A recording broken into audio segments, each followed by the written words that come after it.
मानेसर जिस तरीके से फरार हुआ है, इसके पीछे किसी और का नहीं सरकार का हाथ है। जिस तरीके से मोनू मानेसर देश से फरार हो जाता है, ठीक उसी तरीके से विजय माल्या और नीरव मोदी भी फरार होते हैं। आज लोग बोलने को तैयार नहीं है, वो इसलिए क्योंकि मोनू मानेसर बंदूकों के साथ फोटो डालता है। लोगों को डर है कहीं मोनू मानेसर का कोई आदमी आपके कलेजे में, आपके सीने पे गोली न ताक दे। लेकिन अगर गाय हमारी माता है तो माता तो पूरे भारत में होगी, हर जगह होगी। यूपी, बिहार, राजस्थान में तो गाय जो है वो इनकी मम्मी है, और वैसे और जगह खाने में यम्मी है। गौ रक्षकों को सरकार का समर्थन प्राप्त है। अरे भैया पूरी तरीके से, अगर गौ माता के लिए प्रधानमंत्री मोदी के मन में प्रेम है तो कर दे गाय को राष्ट्रीय पशु घोषित। है दम मोदी जी आप में, है आपका 56 इंच का सीना, तो करिए गाय को राष्ट्रीय पशु घोषित। पता चल जाएगी आपका, एक मुसलमान विरोध नहीं करेगा। ये बात आप लिख लीजिए पत्रकार महोदय, मैं आपसे कहता हूँ अगर गाय को राष्ट्रीय पशु घोषित किया गया तो एक मुसलमान विरोध नहीं करेगा। साल 2014 में मोदी सरकार आई है, इंसाफ नाम की कोई चीज इस देश के अंदर बची नहीं है। इंसाफ क्या मिलेगा? महीने 6 महीने जेल के अंदर, 6 महीने बाद बेल पे। नमस्कार, मैं दानिश अंजार और आप देख रहे हैं पीआरबी। हमारे साथ बातचीत करने के लिए मोहित शर्मा है, इनसे बातचीत करेंगे। मोनू मानेसर को लेकर खबर आ रही है कि वो देश छोड़ के फरार हो गए, वो नेपाल चले गए। हरियाणा पुलिस अब तक उनको गिरफ्तार नहीं कर पाई और ये आरोप लगाया जा रहा है राजस्थान पुलिस की तरफ से कि मोनू मानेसर को जो है कहीं ना कहीं संरक्षण मिला हुआ, वो मदद नहीं कर पा रही पुलिस और वो जो है देश छोड़ के फरार हो गए। कैसे देखते हैं, जब हरियाणा में थे तो गिरफ्तारी नहीं हुई और अब जो है नेपाल पहुँच गए मोनू मानेसर? देखिए, सबसे पहली बात तो मैं आपको एक चीज बताता हूँ जी, आज जो मोनू मानेसर जिस तरीके से फरार हुआ है, इसके पीछे किसी और का नहीं सरकार का हाथ है। जिस तरीके से मोनू मानेसर देश से फरार हो जाता है, ठीक उसी तरीके से विजय माल्या और नीरव मोदी भी फरार होते हैं। लेकिन विजय माल्या, नीरव मोदी देश का पैसा लेके भागते हैं, और ये व्यक्ति जो है जिसके ऊपर आरोप लग रहे हैं कि ये 2 व्यक्तियों की इसने जान ली है, तो सरकार ने इसके ऊपर कार्रवाई क्यों नहीं करी? और इससे पहले भी कई इनके ऊपर FIR दर्ज हैं। आप देखते हैं बड़ी बड़ी क्या कहते हैं बंदूकों के साथ में इनकी फोटो सोशल मीडिया पे वायरल है, बीजेपी के नेताओं के साथ में इनकी फोटो दिखाई देती है। दूसरी बात ये कि जो आज नासिर और जुनैद के परिवार के ऊपर जो घटना बीती है, मैं ऊपर वाले से दुआ करता हूं कि ये कभी किसी परिवार के ऊपर ना बीते। लेकिन मैं उनके घर पर नहीं जा पाया, नासिर और जुनैद के घर पर, लेकिन मेरा समर्थन उनके साथ पूरी तरीके से है। और जैसे ही वहां पर हालात जो हैं वो समान होंगे, और वहां पर जो है धारा 144 लागू कर दी गई थी, वहां पर लोगों को जाने को थोड़ा सा रोक दिया गया था, जिस कारण से मैं उनके परिवार से नहीं मिल पाया। लेकिन मैं नासिर और जुनैद के परिवार से मिलूंगा और मैं लगातार नासिर और जुनैद की आवाज को बुलंद करता रहूंगा। और अगर निर्दोष, अगर नहीं मिलेगा, निर्दोष है मोनू मानेसर, तो इतना फरार क्यों चल रहे हैं? देखिए मैं भाई, ये तो गौ रक्षक है, निर्दोष है। अरे भैया आप एक बात मुझे बताइए, जब लंपी वायरस के चलते कितनी सारी हजारों गायों की जान चली गई, तब मोनू मानेसर जैसे लोग कौन से बिल में छुपे थे? आज लोग बोलने को तैयार नहीं है, वो इसलिए क्योंकि मोनू मानेसर बंदूकों के साथ फोटो डालता है। लोगों को डर है कहीं मोनू मानेसर का कोई आदमी आपके कलेजे में, आपके सीने पे गोली न ताक दे। लेकिन हम इस देश के अंदर हर एक व्यक्ति के लिए आवाज उठाने का काम करते हैं, सही को सही और गलत को गलत बोलने का काम करते हैं। आप एक बात मुझे बताइए, आप गौ रक्षा के नाम पर लोगों को मार रहे हैं, लोगों की जान ले रहे हैं। आप ये मुझे बताएं कि आप चले जाइए गौ रक्षा के नाम पर जो हालत है ना गौशाला की, जाकर देखिए कैसे गाय मर रही हैं, गायों को खाने के लिए चारा नहीं है, तब इनके मुंह से आवाज नहीं निकलती है। मेघालय में, गोवा में, आप तमाम नॉर्थ ईस्ट के एरिया में चले जाइए, गाय कटती है वहां पर, और केंद्र में सरकार भाजपा की है। कहां मर जाता है इनका गौ रक्षा? कहां मर जाते हैं लोग? बताइए ना आप मुझे। इनका जमीर गिरता है तो हर जगह माता है। नहीं, अगर माता है तो हर जगह माता है। आप एक बात बताइए, भारत माता है, और भारत माता के कोई एक हिस्से को टच करेगा तो हम उसकी जान ले लेंगे। कोई घूर के देखेगा भारत माता को तो उसकी आंखें निकाल लेंगे। तो अगर गाय हमारी माता है तो माता तो पूरे भारत में होगी, हर जगह होगी। यूपी बिहार में बैन करिए नहीं, आप सिर्फ यूपी, बिहार, हरियाणा या राजस्थान, सिर्फ यहीं पे आपको गाय माता नजर आती है? यूपी, बिहार, राजस्थान में तो गाय जो है वो इनकी मम्मी है, और वैसे और जगह खाने में यम्मी है? और जगह आप क्यों नहीं बोलते? और जगह आप आवाज उठाइए। आज जिस तरीके से कह रहे बीफ हम खाते हैं, बीजेपी में भी है, कोई दिक्कत नहीं है। बीजेपी के नेता का स्टेटमेंट है कि भैया मैं बीफ खाता हूं, उससे मेरी पार्टी को कोई दिक्कत नहीं है। अब आप एक बात मुझे बताइए ना, जब इस प्रकार के स्टेटमेंट सामने आ रहे हैं तो ये लोग कहां चले जाते हैं? मोनू मानेसर जैसे लोग क्या भाजपा का विरोध करेंगे? ये इनकी औकात नहीं है जनाब इस देश के अंदर सही को सही और गलत कहने की। 2 दिन पहले करनाल में 2 दिन पहले 45 गाय को सल्फास खिलाकर मार दिया गया। वो तो मुसलमान नहीं थे, तो फिर गौरक्षक वहां नहीं पहुंचते हैं, वो जो गौ हत्या कर दिया। अरे भैया आप चाहे गौ की बात कर लें, चाहे भगवान की बात कर लें, अभी आप देख लीजिए उत्तर प्रदेश के मुजफ्फरपुर, मुजफ्फरनगर एक जगह है, वहां पर आप ये देख लीजिए, वहां पर एक शिवलिंग को तोड़ा गया। जो मंदिर मुस्लिम बहुल्य क्षेत्र में था, वहां पर एक शिवलिंग को तोड़ा गया, और शिवलिंग को तोड़ने वाला व्यक्ति का नाम राहुल था। वो तो सीसीटीवी कैमरे 45 गाय जो मार दिया वो भी नाम तो हिंदू नाम था, तो गौरक्षक वहां पे विरोध क्यों नहीं करते? सीसीटीवी कैमरे में फोटो आ गई कि वो बंदा हिंदू था, वरना वहां पर हिंदू मुसलमान के राइट्स हो जाते, फिर मुसलमान को दोषी ठहरा दिया जाता। अरे आप एक बात बताइए, जिस प्रकार से नासिर और जुनैद को गाड़ी के अंदर जलाकर मार दिया गया, उनकी हत्या का जिम्मेदार कौन है ये बताइए ना। हरियाणा के खटारा मुख्यमंत्री खट्टर मुख्यमंत्री मनोहर लाल खट्टर जो हैं वो कहाँ हैं? कहाँ है? हरियाणा का मुख्यमंत्री किसी बात को लेकर नहीं बोलता। हरियाणा में जब पहलवानों के साथ शोषण होता है तब मुख्यमंत्री मनोहर लाल खट्टर नहीं बोलते। हरियाणा के अंदर जब नासिर और जुनैद को मार दिया जाता है तब मनोहर लाल खट्टर नहीं बोलते। राम रहीम जैसा व्यक्ति जब पैरोल पे बाहर आता है तब मनोहर लाल खट्टर नहीं बोलते। ये मुख्यमंत्रियों का जमीर गिरवी पड़ा हुआ है नेताओं के पैरों में, ये अपना जमीर बेच के आए हैं। और ऐसे व्यक्ति इस देश के मुख्यमंत्री क्या इस देश के अंदर चौकीदार बनने के लायक भी नहीं है, क्योंकि एक चौकीदार भी पूरी तरीके से कर्तव्य। और मोदी जी तो कहते हैं ना कि भैया सबका साथ सबका विकास। अरे आपके राज में ना तो हिंदू सुरक्षित, ना मुसलमान सुरक्षित, ना सिख सुरक्षित और ना ईसाई सुरक्षित। अब आप सुनिए, आपने देखा होगा किस प्रकार से एक और बुलडोजर चलता रहा और दूसरी ओर कानपुर के पूर्वांचल देहात में माँ और बेटी आग में जलती रहीं। कोई फर्क नहीं पड़ा सरकार को, प्रधानमंत्री मोदी कुछ नहीं बोले, मुंह में फेविकॉल लगाए रखे। कुछ दिन बाद नासिर और जुनैद को हरियाणा में जला दिया गया, गाड़ी के अंदर आग लगा के। वो मुसलमान थे, कोई नहीं बोले, प्रधानमंत्री जी चुप रहे। उसके बाद में सिखों को लेकर कंगना रनावत जैसी लोग जिन्हों की कोई हैसियत नहीं है, वो हमारे सिख भाइयों को कभी किसान आंदोलन के दौरान को खालिस्तानी कहती हैं, कभी आतंकवादी बोलती हैं। प्रधानमंत्री चुप्पी लगाए रखे, प्रधानमंत्री के मुंह से आवाज नहीं निकली।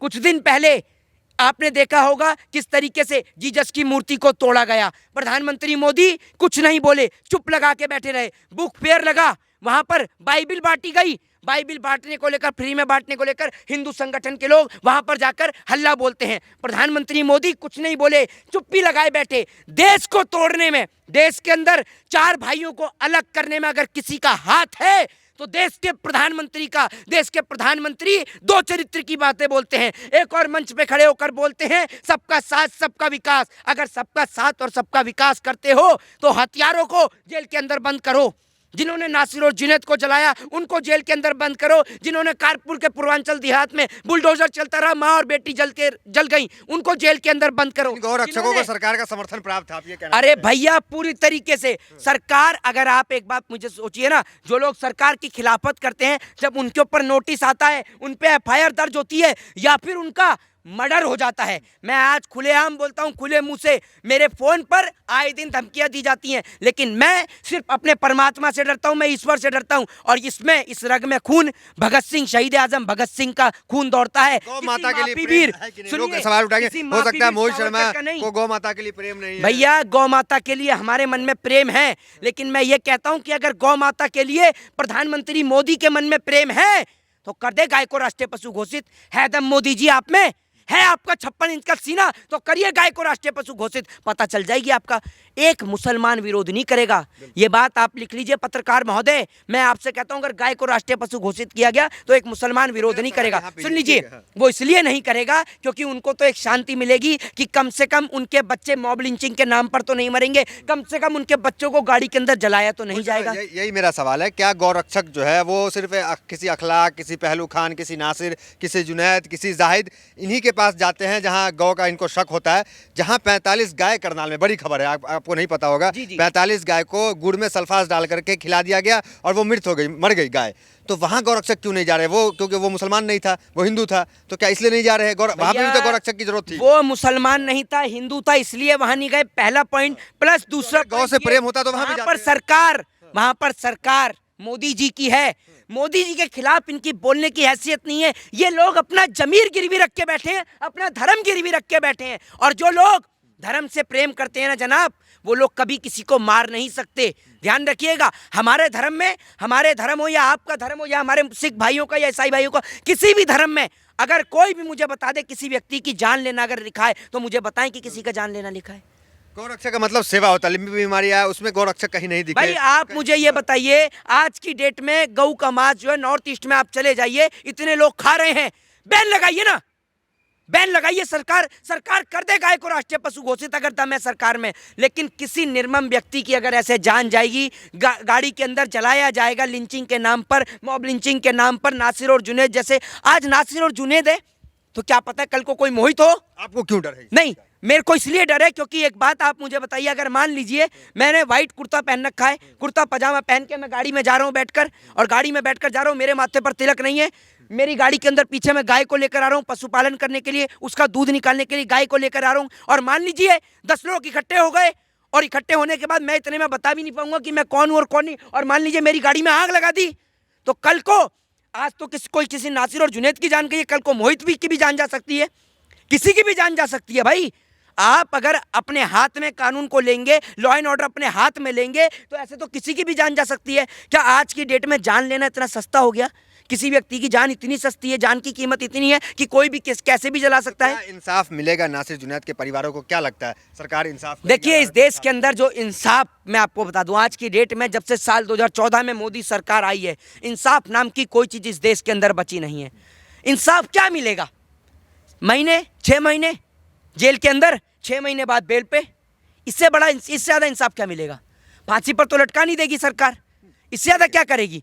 और जागरूक क्यों नहीं है? हजारों लोग समर्थन। सुनिए, एक बात आप मुझे बताइए, देश में धरना प्रदर्शन नहीं किया जाता, आप कहते हो डेमोक्रेसी की आजादी है, फ्रीडम की आजादी है, लोकतंत्र है ये? कैसा लोकतंत्र भाई? धरना करने के लिए 10 दिन पहले एप्लीकेशन डालो, 10 दिन बाद भी साइन नहीं होती, पहले ये पूछा जाता है कि इसके खिलाफ धरना प्रदर्शन कर रहे हो, क्या क्या है आपका, क्यों करोगे, कितने लोग आओगे? अरे भैया, आप एक बात है, उसके बाद परमिशन नहीं मिलती, हम डेमोक्रेसी में रह रहे हैं भाई। दिल्ली के अंदर रामलीला मैदान है, रामलीला मैदान में अगर परमिशन मिल जाए धरना करने की तो बता दीजिए।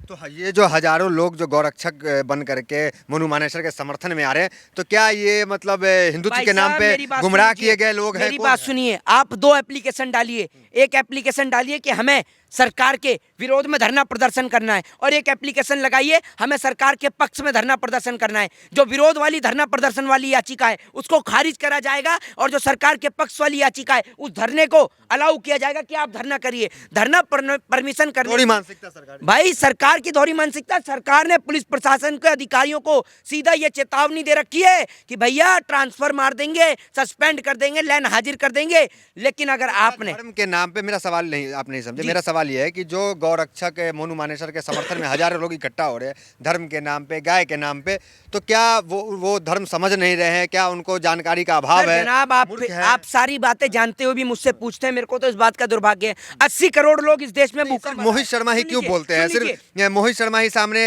हर आवाज में क्यों खड़े होते हैं? 80 करोड़ लोग जो हैं वो इस देश के अंदर सरकार के राशन पर जिंदा हैं। ये जितनी भी पब्लिक बैठी है ना, ये दिन प्रतिदिन की 500-1000 रुपए वाली पब्लिक है, ये समझ लीजिए। इनके पास काम धंधा नहीं है। अगर काम धंधा होता तो नौकरी पे जाते ना, अपनी जॉब पे जाते। ये सारे के सारे खाली आदमी है। सरकार ने रेलवे क्यों बेचा, एयर इंडिया क्यों बेचा, BSNL क्यों बेचा, MTNL क्यों बेचा? वो इसलिए बेचा कि अगर देश में काम धंधा होगा, देश में रोजगार होगा, तो दंगा करने के लिए कौन जाएगा?